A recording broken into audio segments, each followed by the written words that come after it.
Okay, but let me just dive on in and we're going to get started with healing your food and be talking about mindsets. And so the first mindset that I want us to get our head around is that 99% of the time, binge eating or eating snacks isn't necessarily from a lack of self-control. And this is a huge one because this is something that I believed in when I was going through the stages. I always thought I just can't have an off switch. There's no food noise. There's too much food noise. I'm thinking about food all the time. And if there is something in the house, my body just cannot turn itself off from thinking about going to the pantry to eat that item. Even if I've just had one or two, my body just is fighting it from start to finish. And a lot of the times it's not actually from self-control. And this was a big discovery from me, but it's actually from a lot of the times being in a diet and eating too low for too long. So I just wanted to say if you've been eating under or near your BMR, your body wants to have balance and you're trying to get it, and it's totally out of balance. So we want to bring it back in. So if you find that you've been and by a long time, it could be 14 to 20 days. You might find that you start a diet today, and it's not until 20 days' time that your body's like, I just feel like I've lost self-control again. And it is because of the fact that we've been eating too low for too long. And if anybody's been sick from something like gastro or the flu, and you've had no appetite, that day, that you feel a little bit better, it's not like you just go crazy, but it's almost like a week after that, you just go, I'm just now eating machine. And it doesn't come from nowhere. It's from a space of your body having too low for a little bit of time, which is, yeah, just blown up. So, what I wanted to say is after about a week of what I'm going to tell you, you're going to start to feel a big change. And a week is a big call. Yeah, that's like 7 days. So, if you tried all the things I'm going to teach you in this in 7 days, maybe even shorter, you'll find that you won't come to the end of the day and feel like binging. You won't worry when you're at work and there's lollies in a cupboard because you don't have that sort of tempting anymore. Your body's feeling well fed and it's feeling energized. So you're starting to feel like you can actually function. And then you start realizing that, okay, maybe I do have a body that I can listen to and start to trust. So that's a huge one. But of course, life's all about balance, and it's not about not having lollies and not having ice cream or whatever your desire is. It's just about scheduling it in, making sure that it is a part of your week and you do have it included. And that's actually going to make you feel so excited to have it and take away a lot of the guilt and shame behind eating those things that you love. For example, I love crispy M&Ms, and on a Friday night, you will find me eating probably tacos and crispy M&Ms as a together, like entree and dessert straight in. But it's incorporated into what I have for the week. It's easy for me to say no to ice cream on a Monday after my kids have swimming class because I'm like, no, mummy knows what she wants to have through the week, and ice cream doesn't tempt me. Crispy M&Ms do. So let's talk about our second mindset. Food is fuel, so let's eat with a purpose to feel fed.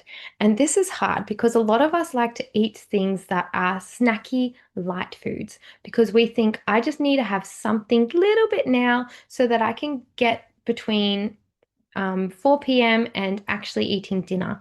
But the thing is, it is easy to overconsume things like juice, popcorn, biscuits, crisps, chips, crackers, because they're actually developed with this whole purpose of being addictive. And even though they feel light, they are more dense in calories. So therefore, we're eating these things, and a lot of the times we're not feeling full. And I don't know if anybody's ever felt that. Even something like Tim Tams, for example, your body goes to eat one and you don't actually get that satisfying feeling of feeling fed. You just start to eat another, then another. And in the end, you start feeling sick rather than actually feeling fed. And if you've noticed a difference sometimes when you eat something like lasagna, and you eat some and you go, I'm actually feeling full. I feel like I can't even complete it because my body's feeling full. That's the difference between some of those foods that are purposely made to make you feel like more compared to foods that are lighter and snacky. Again, it's not about saying we need to remove them. It's about knowing and having an understanding so that we can incorporate them with foods that do make us feel full, like nutrient dense things. For example, you might now have your chocolate with having banana and peanut butter. Have them together. They don't have to be eaten on the same plate, but have them around the same time so that when we do have that chocolate, we feel that full feeling in our stomach and we're getting that adequate fiber to make us feel satiated. Same thing if we're having crackers, have them with hummus and carrot, having things that are coming with it to make us feel like it's nutrient dense and eat with the purpose to feel fed. Yeah, you don't go on a big car trip and go, you know what, I'm just going to stop for little bits of petrol on the way, just a little bit here, just a little bit there. No, we go on a car trip, fueling our car up before we head off into our big trip on our journey, and then we might fuel up before we come back again. That's the idea. Our body needs to be fed, and we need to think about food as fuel. So let's dive into the next one. So, weight loss isn't a feeling, and I get this with my clients all the time. And I want to just let you know that none of my clients, even those that have lost 10 kilos plus, nobody has woken up and said, you know, I feel like I'm a kilo lighter today. I just feel like I should check myself on the scales because, like, nobody actually feels the absence of fat. You might feel it in your clothes. You can put your pants up and go, oh, like these are feeling loose, but the actual weight loss feeling isn't there. What you do feel a lot of the times is water retention. You feel bloating, you feel lethargic, you feel puffy, and a lot of the times that is, no, all of the time, that is due to water retention. It can be water retention from your luteal phase, which is the phase before your period, from eating salty food, from having more carbohydrates than normal, which therefore suck in water like a sponge and they go into your muscle like glycogen. All of these are normal and temporary, but they do cause this feeling, and that feeling is that, oh, really uncomfortable. I feel heavy. I feel like I've gained weight. It's definitely not weight. It is weight, but it's not the weight you think. It's not fat weight. It's just water weight. And it's really good to start getting ourselves in that mindset. If we're feeling that puffy, lethargic feeling, it's nothing to do with fat and all to do with water. And that's great because it's temporary. And the funniest thing to do with water retention is to drink more water.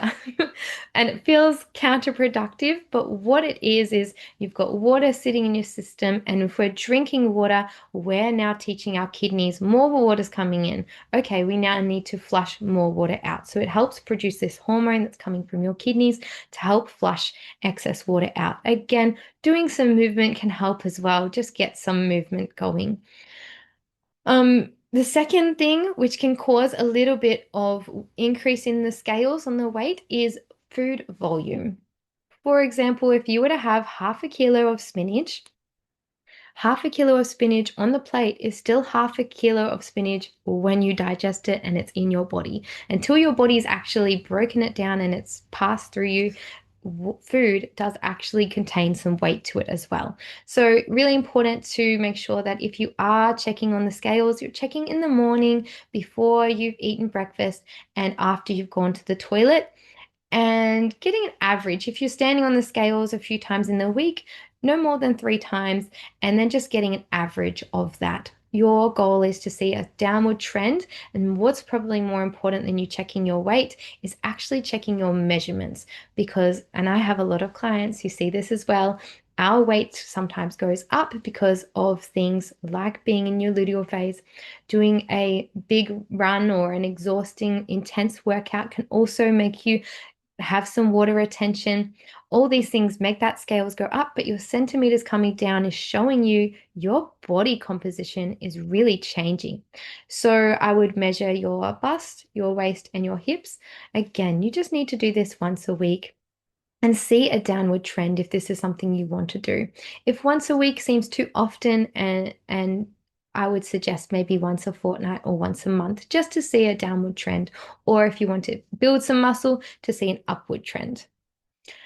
Let's dive into the next thing. Since we were talking about water, we're going to be talking about the fact that, and I've seen this a little bit on social media, people talking about drinking water will help you suppress your hunger. And the thing is, drinking water isn't really there to suppress your hunger, but it's actually there to suppress your thirst, which mimics as hunger. And not everybody knows this, so make sure you're listening into what I'm about to say. When you are thirsty, one of the first signals your body has is hunger, which is so annoying. I would rather it have dry mouth and a headache to go, hey, mate, maybe I'm thirsty. No, your first signal is hunger. So you might have noticed once before that you go to the kitchen and you go, I'm kind of hungry, and you'll eat something and you won't feel full, even if it's something that is normally filling. You'll still have this odd feeling in your stomach, like, I think I still need to eat, even though I'm starting to feel full now. Now I'm getting this uncomfortable feeling. It's probably water, it's probably dehydration, and you need to drink some water. So the way we can do this is just drink some water before you have your meal. It could be a cup, it can have some sip of your big Frank Green or whatever drink bottle that you have around for your emotional support drink bottle. But drinking some water is just there to suppress any um unneeded snacking, because that's one thing that's going to really help your mindset, is especially if you're thinking I've lost my self-control, I can't focus on whether my body's actually hungry, I just feel like snacking. This is a great one to just get in practice of, is drinking some water to make sure that whatever kind of thirst you have isn't being confused as hunger and causing you to just unnecessarily eat. This is something I still need to practice on. Everybody needs to practice on this. So just wanted to let you know that. And that leads me into the next thing, is that we won't get anywhere without any grace. So you can't control your thoughts you have, but you can control what you agree with. And let me just dive into a little bit deeper on that. Learning something new takes failure. If I told you to learn a new instrument today, you are not going to perfect it by tomorrow. You are going to fail and fail again. And that's the same mindset we want to have with this. Yeah. We want to make sure that we're anticipating that we will fall over and we'll have bad days, and we're just not going to be perfect all the time. It's not about having an all or nothing mindset.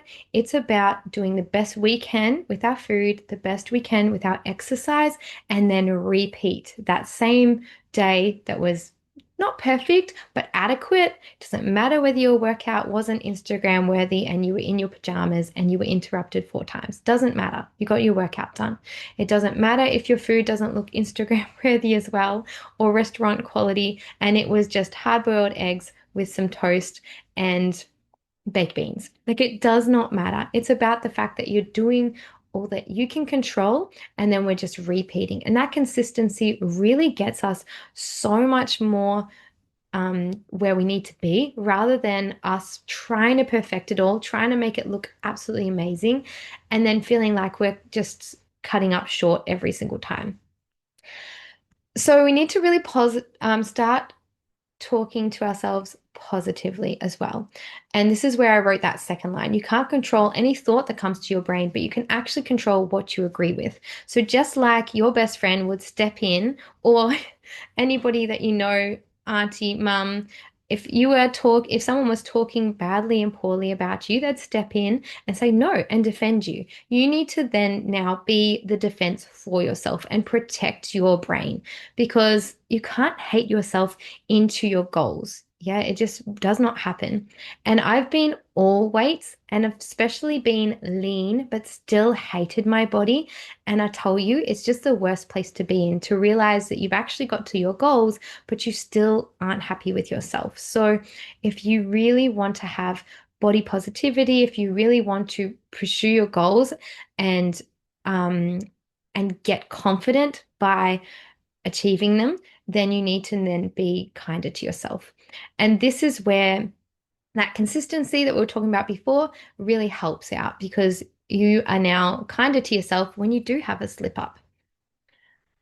So, we're going to dive in and tell you about myself. How are you all doing? Is everybody still enjoying it? Good. Let's go. Let me dive back in.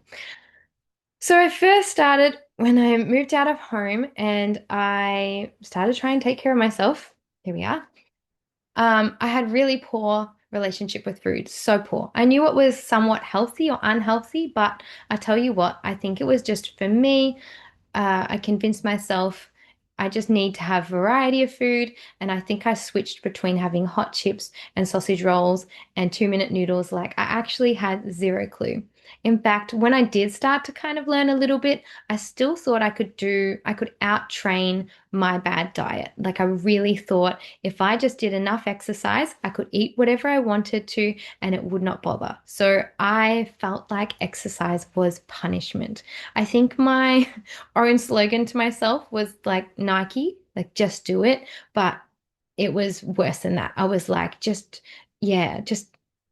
punished myself for going out and drinking, for having bad food. I was like, I need to now train and do double time. I need to push myself till I feel like I'm hit by a bus. That was my relationship with food. And I want to just show it to you because I know some of you have started in this same space and it's okay. And it's actually so normal. And a lot of people, as a professional who's been in the industry for 10 years, almost every single one of them starts in a space like this. But got to about my 20s and I couldn't leave the bed. I was so fatigued. The doctors thought maybe you have depression. I thought, mate, I'm the happiest person around. I know that there's something bigger or deeper going on because I can't leave the bed. And you can't really tell here, but I can tell that in my face, in my whole body, I just felt puffy as well. This is when I knew I needed to do something because I was 20 and I should be at the prime of my life. So how did I snap out of it? Well, I want to teach you a little bit more about when it actually changed for me. So I've tried about every single diet from 20 all the way through to about 27. And it wasn't until I was 27 when I started doing my first bikini competition, and Lauren's on here as well. Lauren did the bikini competition with me. I it was the first time I ever worked with my calories and actually ate in a deficit that was suited towards my calories. And just like you, freaking out, thinking, I don't want to become obsessed and track absolutely everything that I'm eating. So my game plan was if my coach made me feel a way that I felt starving, that I couldn't control myself again, if gave me bad relationship with food, back when I was 19 and I felt like I was binge eating and punishing myself, then I don't want anything to do with it. But I tell you what, I I actually ate more and I actually looked the leanest that I ever looked, and I didn't realize how little I was eating before I became a bodybuilder, technically. Even when I was studying human nutrition, I was eating all the right things, eating healthy, but still eating too little for what my body needed. And it was because I didn't want to obsess and focus on calories. And I don't want to freak you guys out now. I'm going to show you a really simple way that we can utilize counting calories like a tool rather than it being a food log. But I just needed to show you my backstory. So the food noise wasn't gone.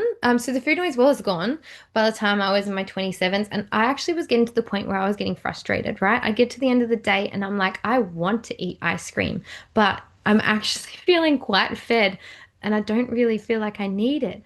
I started trusting my body again. My body knew, even if my portion sizes were a bit smaller than what I was normally having, or if we were stuck out and about in Melbourne and I barely got a chance to have a protein bar and a piece of fruit, my body knew that it would eat in the next 3 to 4 hours. It started trusting itself again. I got better sleep, better periods. I trained better. My attention span was better. Everything started to improve. Cool. Let me just dive in. Let me tell you a little bit about what notes I've written here. I can go into a ramble, so I'm really trying to make sure that I'm reading my notes to keep you guys in check so that I'm not rambling for you. And let me know in my chats if you're like, Sharee, move the F on. So I was eating carbs, proteins, and fats, and I could actually get excited about clean eating. if you ever know when you have like a fruit bowl on the table and you just find that it's almost like the last thing you reach for everything else in the cupboard, but fruit's the last thing you like, man, it's almost like I forget it's there. I'm too hungry to actually reach for something like that. I was actually reaching for the fruit bowl and I was so excited with myself because I thought this is just never me before. So the true holy grail is actually just boring simple. It's eating in a mild deficit and it's lifting weights. And that's what I found was a holy grail. I have a lot of women who have worked with me before and they've found just such success on this. I don't encourage everybody to lift weight. There's women who out there who want to do swimming and Pilates and all different types of movement. And so I really care more about you doing movement that really encourages and excites you. Not everybody's the same.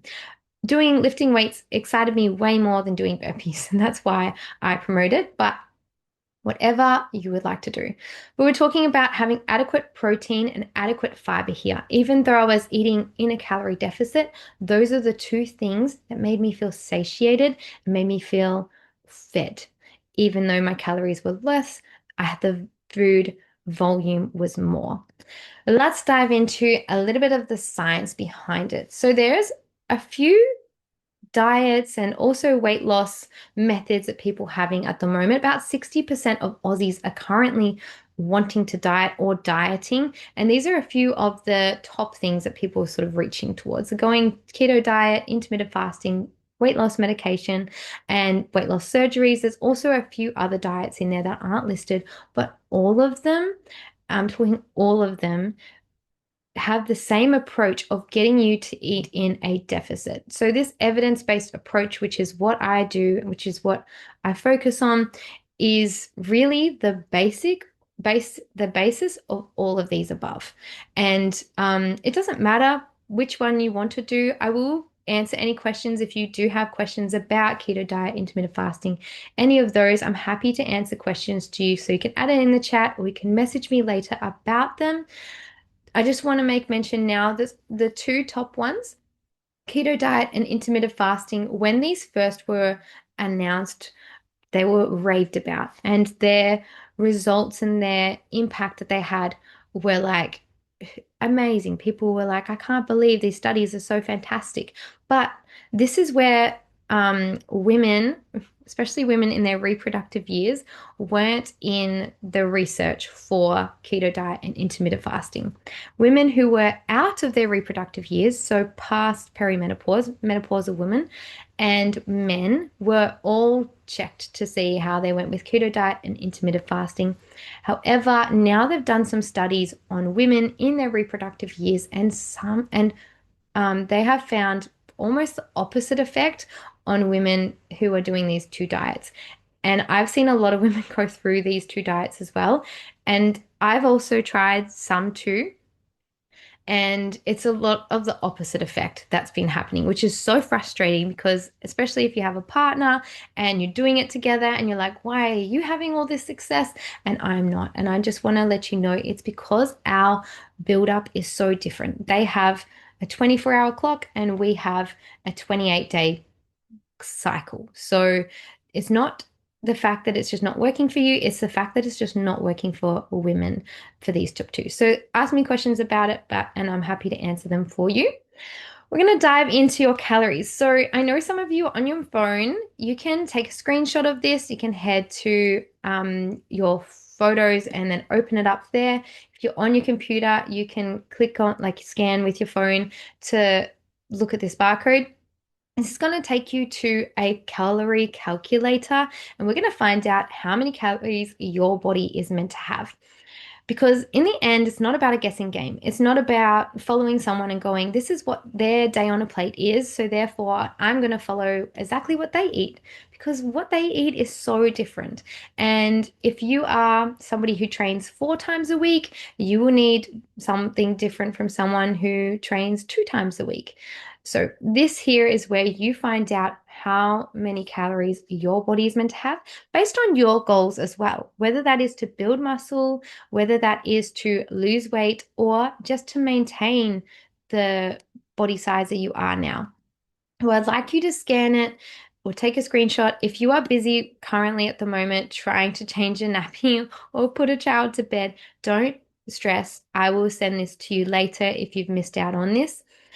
So don't panic. If you are doing it now, yeah, just find out what it says about your body. I would like for you to look at what it says for the mild weight loss, not extreme weight loss, because I'm going to show you very soon what it looks like when we're on an extreme weight loss. So looking at the mild weight loss, if you are looking at gaining weight, when you put in the details, it'll show you what it's like in a surplus, and surplus means gaining muscle or gaining weight. So you can click on that. So go in and have a look. You can write it in the chat of what your calories are meant to be. You can write two. Tell me what your maintenance calories are, which is the first number that comes up, and tell me what your mild deficit number comes up. And that way I can have a little look-sees.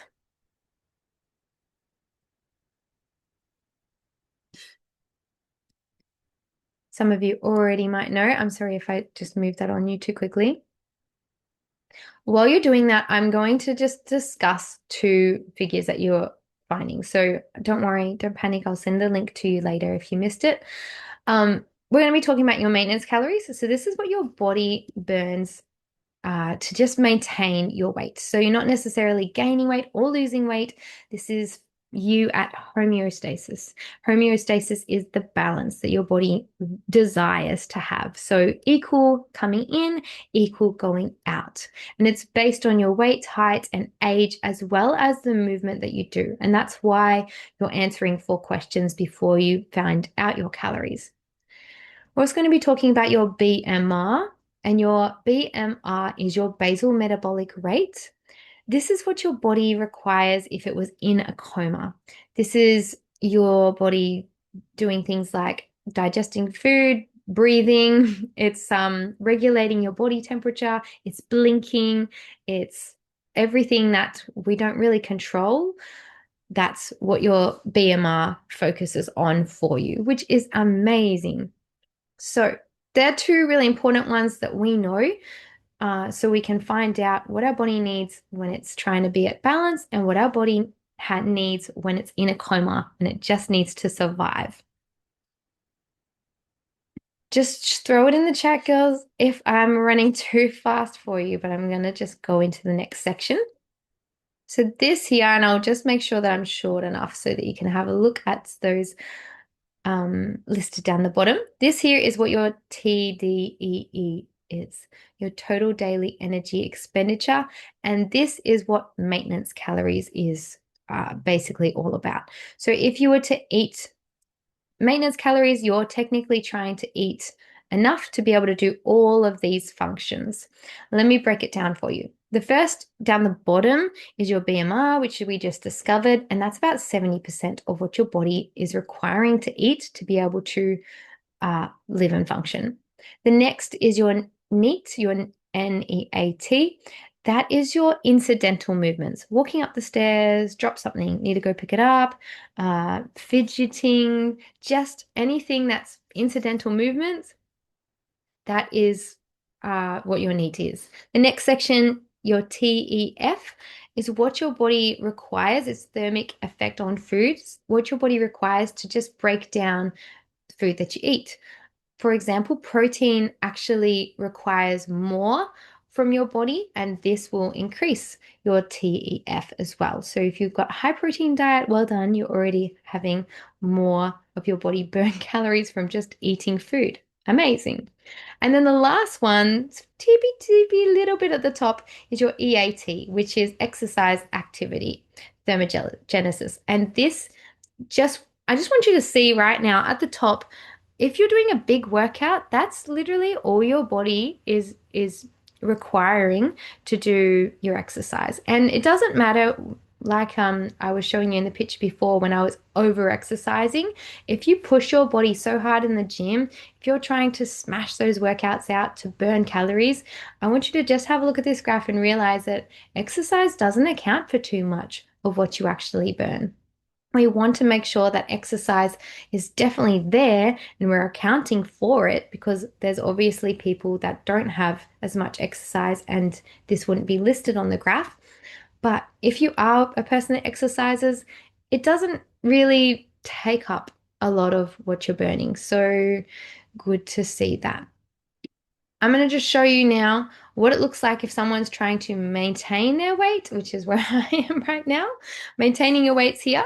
Um, you can see the calories are equal to the amount of TDEE as well. So calories coming in totally equal, and this is homeostasis. It's balance, where our body really wants to be.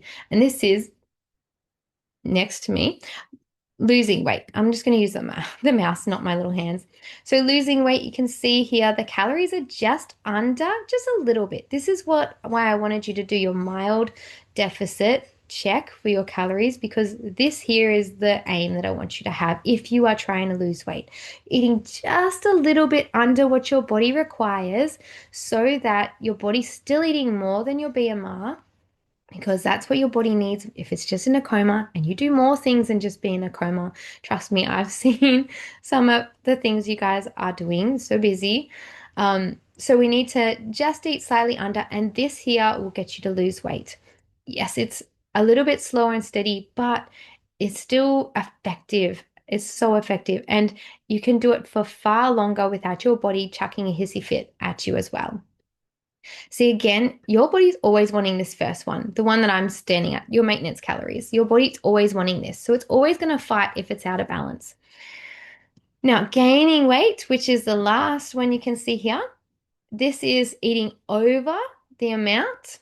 And this person here doesn't exercise. So their weight that they're going to get will not go to muscle. It will just go to fat because their body isn't doing anything to make it want to use that extra amount of calories. It's not even doing too much NEAT, your NEAT, which is your incidental movements.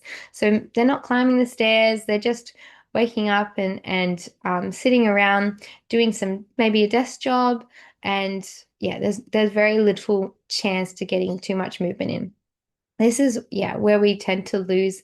This is where we tend to gain that weight. And I want to just let you know right now.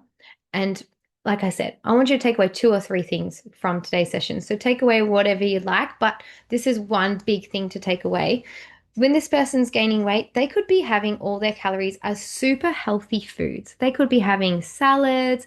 They could be having a total vegan diet, which is super clean. They could be having bliss bowls, smoothies. Like, it doesn't matter whether it's healthy or not. If you're eating more than what your body is requiring and you're not doing that exercise, then our body is going to gain fat because our body goes, I don't need as much. That's great that it's peanut butter, bliss balls. That's awesome, but I'm getting too much of it, and therefore I'm going to store it.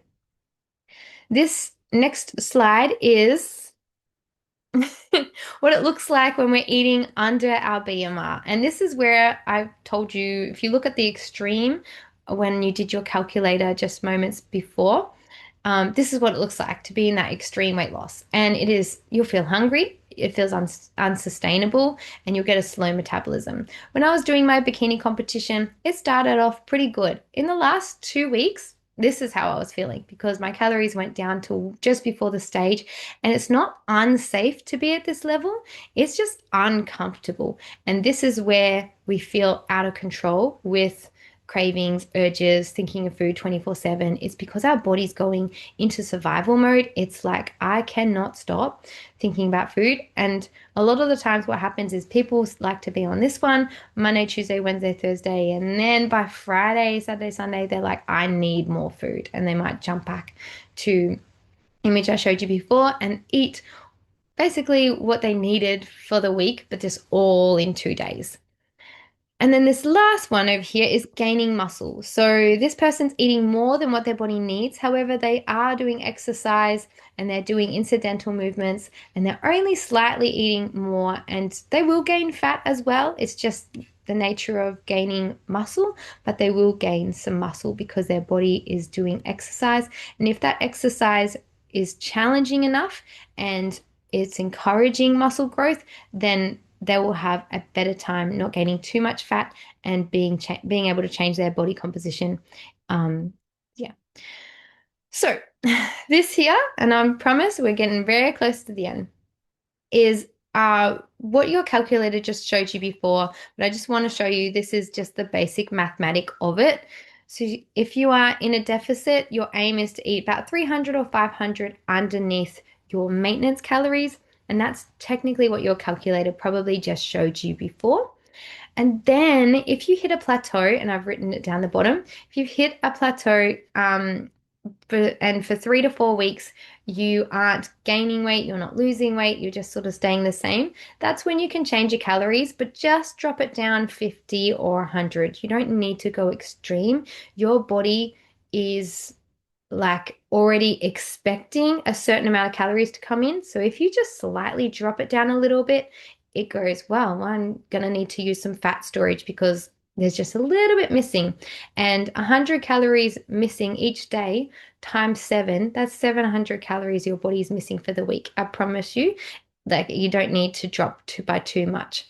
And if you're already on calories too low and you don't want to drop your food, like me, I like to hold on to my food as long as possible. You could just slightly increase your exercise. So for me, I just add in a 10 or 20-minute walk each day just to add in a little bit more movement to help. For gaining muscle, you can increase by 10% more than what your maintenance is. So, for example, if someone was at 2,000 calories, they'd be eating around 2,200 calories. And again, following this rule, if they've hit a plateau and they're not gaining any more, then they can increase by 50 or 100. Well, I hope that you're all with me still. And by with me, I mean like, you know, you're not totally zoned out. Let's see. No one's popped anything in the chat. Cool. So we're going to look at portion sizes. It's pretty simple math. With the number that you've had before, we're just going to divide it by how many meals you have. This is an example if you were to have 1,850 and you were to divide it by 4 meals, that's 450 calories per meal. And then you can start looking at, okay, I need to incorporate some protein and some fiber to make sure that I feel fed after having this meal because you can have 450 calories worth of Mars bars, but you're going to feel empty and hungry because none of that has the fiber or the protein that you need to make sure that you feel fed enough to keep you going. So that's it. It's just wrote in there, or if you can use MyFitnessPal to just check in to see, are my meals, adding up to about that? Are they adding up to be too much? Are they, too low? Just use it like a little tool. Give yourself 2 or 3 days just to sort of track, just to give yourself an idea, not to be perfect. And you're looking at your deficit like it's the floor, not the ceiling. We've just looked at your maintenance calories. So you can have more than that deficit that we've just calculated. And if you look at it like the floor and not the ceiling, you're going to start to feel like it's okay if you are using MyFitnessPal and you get into the red zone. Totally fine. So consistency over perfection. Again, what I just said, we're using tracking apps the same way you would use a calculator. This is just a little cute example that I put in there. Like you're just checking a calculator to see how much a dress costs with Black Friday sales. That's the same way you'll be using MyFitnessPal. After a while, you'll just go, normally I have about 20 grams of peanut butter, like a tablespoon of peanut butter in with my breakfast. But I'm out of peanut butter and I wonder how much fats would be in almond butter or avocado, or maybe I'll have some cheese with lunch today. You can sort of use it just to learn and explore like the food density that it has. This here is just an example of macronutrients. So what I was just talking about before with proteins and fats and carbohydrates, and just looking and going, wow, okay, I can recognize those